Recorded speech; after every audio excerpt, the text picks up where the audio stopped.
Hi, I'm Dr. Mel, and I'm on a mission to discover the people creating the biggest impact in our communities. Together, we'll meet the people behind the vision, see lives being changed, and celebrate the good all around us, because seeing the good is where change begins.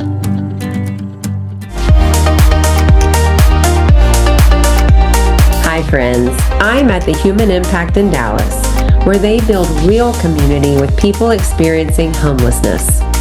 Since 2013, they've been walking the streets, listening, and helping prevent people from falling back into homelessness.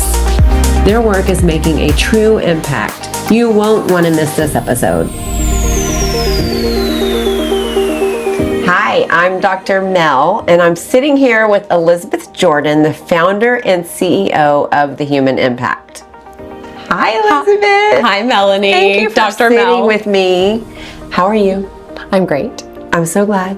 Okay, so what I want to do today is I want to talk to Elizabeth about giving and generosity.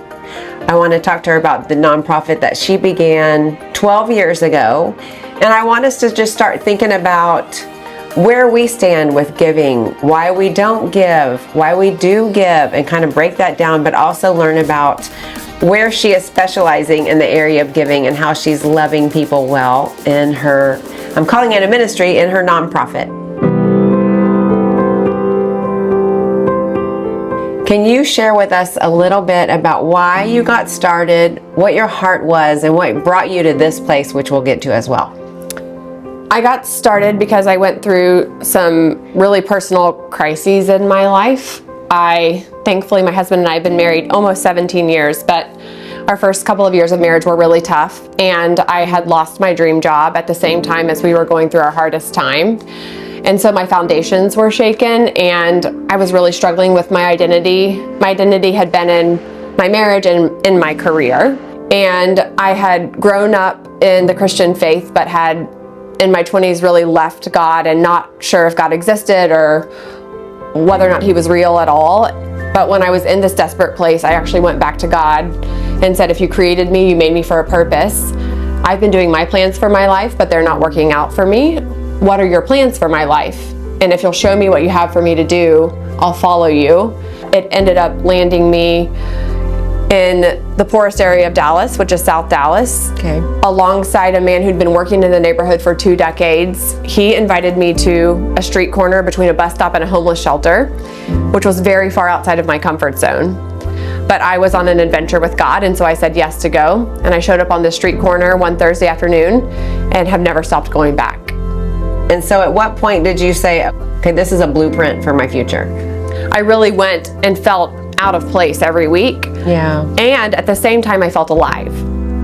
It's a little bit arrogant for me to come into a context that I have never experienced and try to prescribe a solution. Right. I had a lot of stereotypes, like that people were mentally ill, addicted, lazy. Slowly, as I actually met and talked to real people, I was able to start to set those down. I was trying so hard in those early years to fix people because I thought people are supporting me.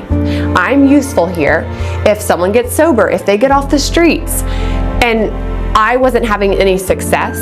Like the few people who I would help would end up back out on the streets, and I felt like a failure. Or they'd go back to using, or you'd take them to go get the hospital or prescriptions, and then you'd find them back in the cycle. They'd go to rehab, and a week later they'd be sleeping by a creek. Right. So it was such this moment of, I feel like I'm not successful, and I would have to go back to God every time and say, this is too hard of a group of people. Nothing that I'm doing is working. Can't we move on from this? And the thing that I felt like God told me every single time was, love the one person I put in front of you today, Elizabeth. And really what was happening is I was getting a whole new paradigm. It wasn't learning how to fix or solve people. It was actually setting that whole paradigm down and picking up love. And I think love sees people, especially people who are passed by and marginalized. Love sees the lonely and goes towards people.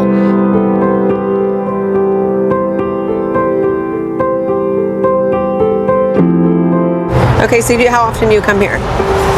I try to come out at least twice a week. Is this your route? I go different ways. Mike!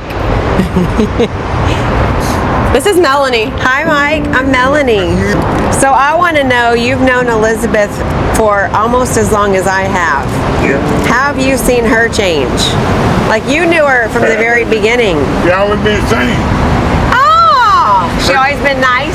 Right? You've seen her have kids. She didn't have kids before.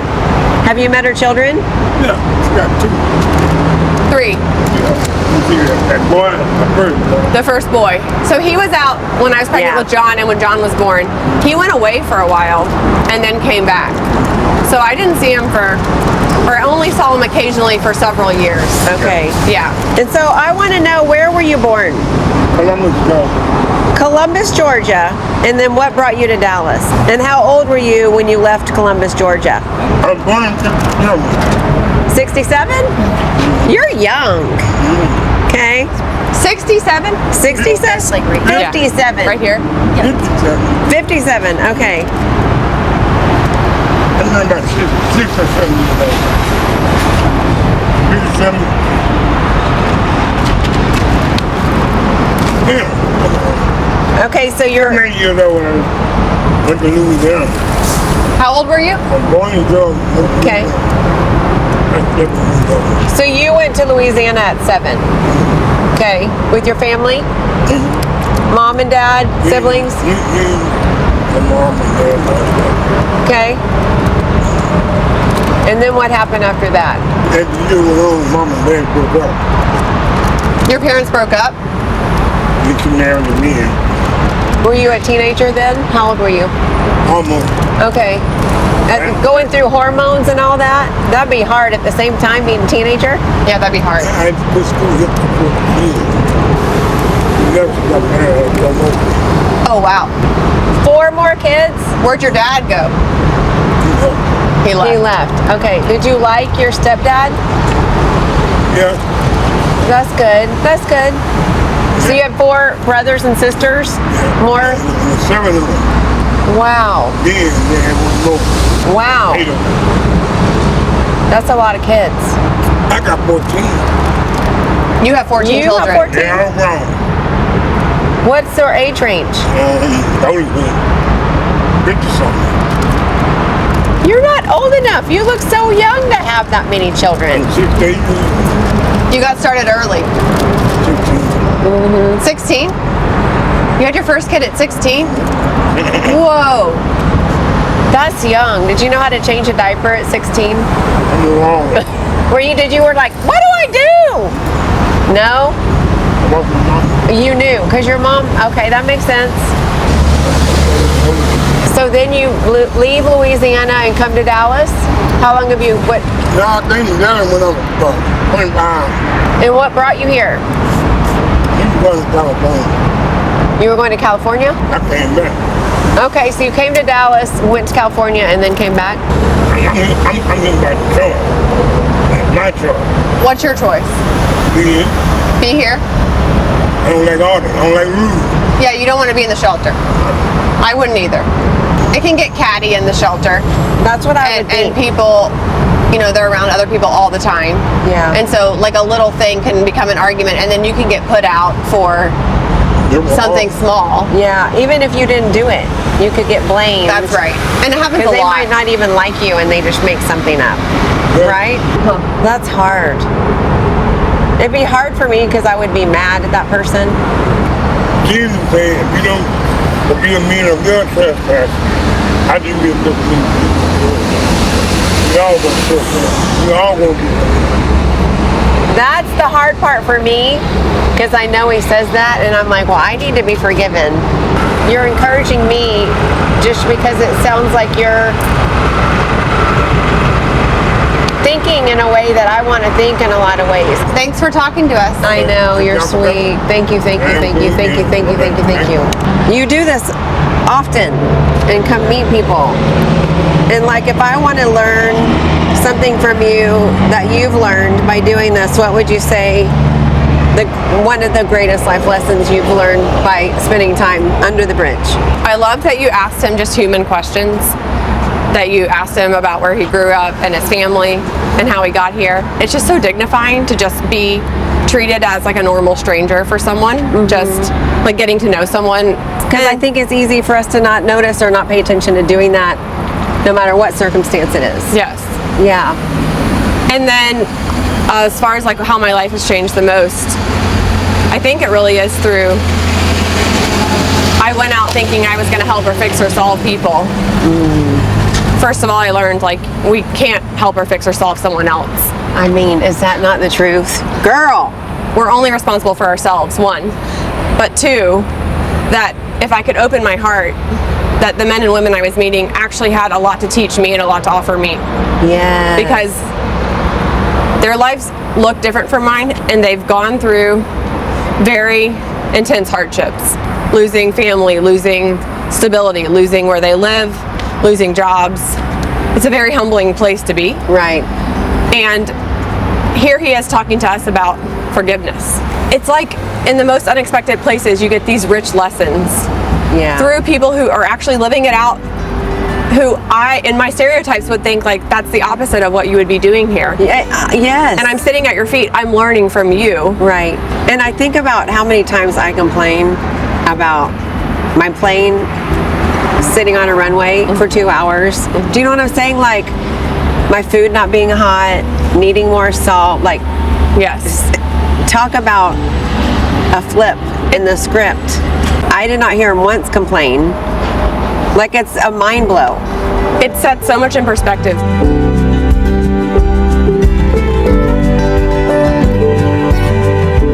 Okay, so we had this dream of bringing people together to live, because what we see is like people get into a roof but they have no connection to people, and they get lonely and isolated and depressed, or they relapse and they come back out to the streets. We've had this dream for a long time, and we bought land and we're building a community. This is the front community center. One is for just the people who live there, and one is for like donors and volunteers to come in without interrupting the community life, because we don't want people to feel like they're on display. Yeah. And then all the homes are back here. How cool is that? And so how many families? 13 friends, one home for a missionary family, and then one home for either like 2 single people or a smaller family. I mean, that's amazing. How do you pick who lives there? Everything we do is in the context of relationship, so we already work with landlords to recommend people to live in places. Okay. And so will you have to have certain stipulations from sobriety to, I mean, We're not requiring sobriety, but our rules will be to pay rent and be a good neighbor. Our hope is that people would heal and become more of who God made them to be. They have to like believe they're safe before they can take those deeper steps. right, and that they have support. I don't know that we really can heal without support.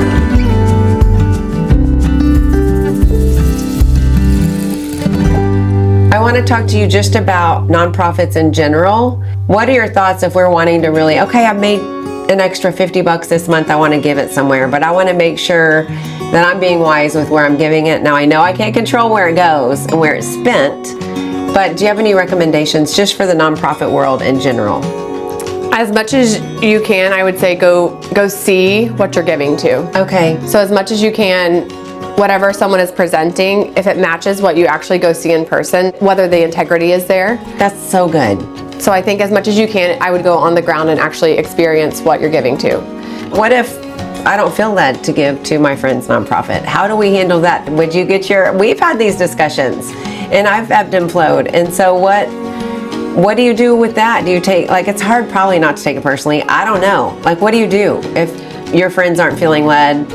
I feel so loved and so supported by my friends. So I think of giving as a bigger picture. I love this. So giving isn't just financial. Okay. People give by asking me what I'm doing, give me the chance to process the questions I'm having, by praying for me, by being people I can reach out to if we're having a hard time. They pray for our friends on the streets. People come and volunteer with me. I feel so loved when my friends bring their kids. Yeah. Because bringing kids to do this work is really important to me. I agree. And some people are called to give. And I think in friendship, because they're friends with me, they can't help but hear about this work. But I don't feel unsupported by any of my friends, and only some give. Right. Also, I don't ask close friends to give. unless they've opened that door. So if someone opens that door for me, then I will the next year say, could we talk about that again? Right.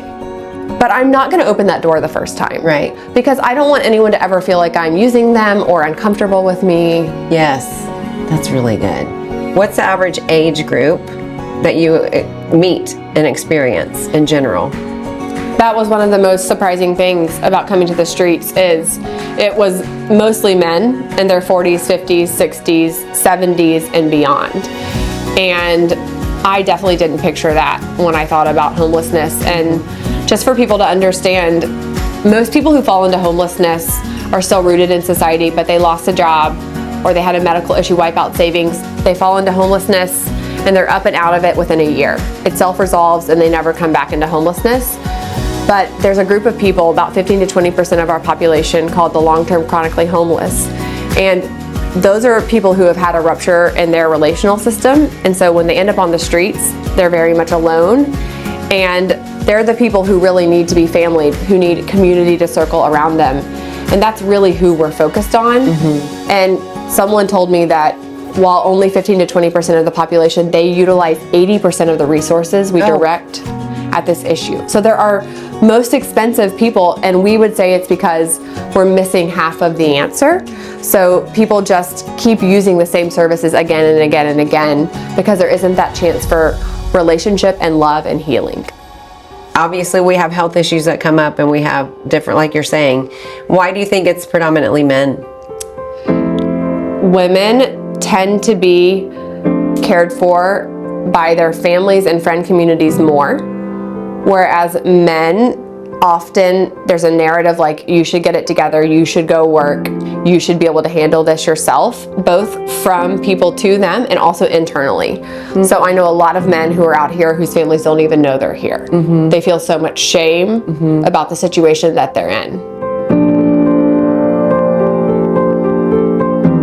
How do you continue seeing the good in the people, in the circumstances, in the hardships, in the midst of while you're serving really the least of these according to the Bible? How do you continue to see the good? And that answer doesn't come outside of my faith. I went back and reread the Gospel of Matthew before I started this work, and Jesus, he is always going to the lame, the beggar, the crippled, the prostitute, the sinner. He is always not just seeing them from a distance, but getting close to them, and he touches them, and he loves them, and he eats with them. And when I'm struggling with what we rub up against, the difficulty of what we rub up against, I ask Jesus to give me his eyes and his heart. His eyes to see and his heart to love. I know it's mysterious, and I know not everyone has faith, but I actually feel like I get to meet Jesus in the men and women that we sit with on curbs and celebrate birthdays for. Wow, that's beautiful. Well, thank you for sharing and thank you for your time. We're excited to see where you guys are headed, and thank you for impacting our community and beyond. I love you. Love you too. Love you. Oh.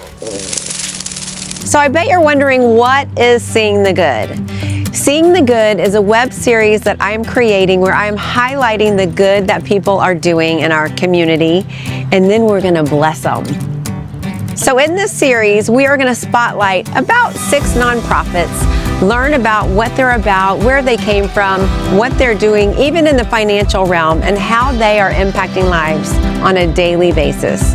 So join me, subscribe on YouTube, follow us on Instagram, and then together we're all going to have a say on how we are going to bless them from the Leela Meacham Fund. I'm excited for us to see the good, do the good, and be the good together. Thank you for joining me.